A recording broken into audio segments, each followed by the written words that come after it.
नमस्कार दोस्तों। आज हम आपके सामने एक नए वीडियो के साथ त्रिपुरा राज्य के बारे में जानकारी प्रस्तुत करें। एक समय भारत के पूर्वोत्तर भाग में तीन तरफ बांग्लादेश और चौथी तरफ असम राज्य के बीच एक जादुई भूमि मौजूद थी जिसे त्रिपुरा के नाम से जाना जाता था। इस मनमोहक राज्य को हरे भरे परिदृश्य, ऊंची ऊंची पहाड़ियां और एक समृद्ध सांस्कृतिक विरासत का आशीर्वाद प्राप्त था, जिसकी गूंज इसके हर कोने में सुनाई देती थी। हमारी कहानी अर्जुन नाम के एक युवा साहसी व्यक्ति से शुरू होती है, जिसने अपने दादा से त्रिपुरा की सुंदरता और रहस्य की कहानियां सुनी थीं। प्राचीन महलों, जीवंत त्योहारों और सौहार्दपूर्ण लोगों की कहानियों से प्रेरित होकर अर्जुन ने इस छिपे हुए रत्न की खोज के लिए यात्रा शुरू करने का फैसला किया। जैसे ही अर्जुन ने त्रिपुरा की सीमा पार की, आदिवासी ढोल की लयबद्ध थाप और स्थानीय लोगों की रंगीन पोशाक ने उनका स्वागत किया। जब वह हलचल भरे बाजारों में घूमता था तो हवा बांस की टहनियों और मसालों की सुगंध से भर जाती थी। बाजार रंगों के बहुरूप दर्शक थे, जिनमें हाथ से बुने हुए वस्त्र, जटिल हस्तशिल्प और क्षेत्र के अद्वितीय विदेशी मसाले प्रदर्शित थे। त्रिपुरा के इतिहास को गहराई से जानने के लिए उत्सुक अर्जुन ने राजधानी अगरतला में उज्जंता पैलेस का दौरा किया। यह महल अपने मुगल और यूरोपीय वास्तुशिल्प प्रभाव के साथ माणिक्य राजवंश की शाही विरासत के प्रमाण के रूप में खड़ा था। जैसे ही अर्जुन ने विशाल बगीचों और अलंकृत कमरों की खोज की, उन्हें अतीत के साथ एक जुड़ाव महसूस हुआ। उन्होंने उस भव्यता और समृद्धि की कल्पना की जो एक बार इन हॉलों की शोभा बढ़ाती थी।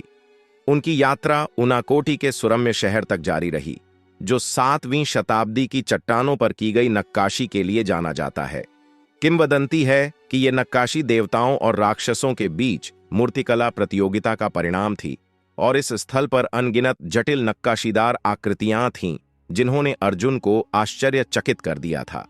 जैसे ही सूरज क्षितिज से नीचे डूबा, अर्जुन ने खुद को गरिया पूजा उत्सव के बीच में पाया, जो आदिवासी देवता गरिया को समर्पित एक उत्सव था।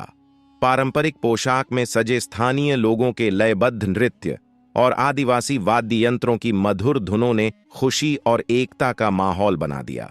भीड़ की संक्रामक ऊर्जा में खुद को खोते हुए अर्जुन उत्सव में शामिल होने से खुद को रोक नहीं सके। अगले दिनों में अर्जुन ने डंबूर झील के हरे भरे परिदृश्य का पता लगाया, जो घने जंगलों से घिरा हुआ था और विभिन्न प्रकार के प्रवासी पक्षियों का निवास था।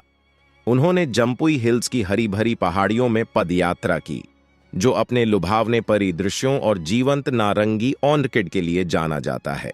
जैसे ही त्रिपुरा के माध्यम से अर्जुन की यात्रा समाप्त होने वाली थी, उन्हें एहसास हुआ कि इस राज्य का असली जादू न केवल इसकी प्राकृतिक सुंदरता और ऐतिहासिक आश्चर्यों में है, बल्कि इसके लोगों की गर्मजोशी में भी है।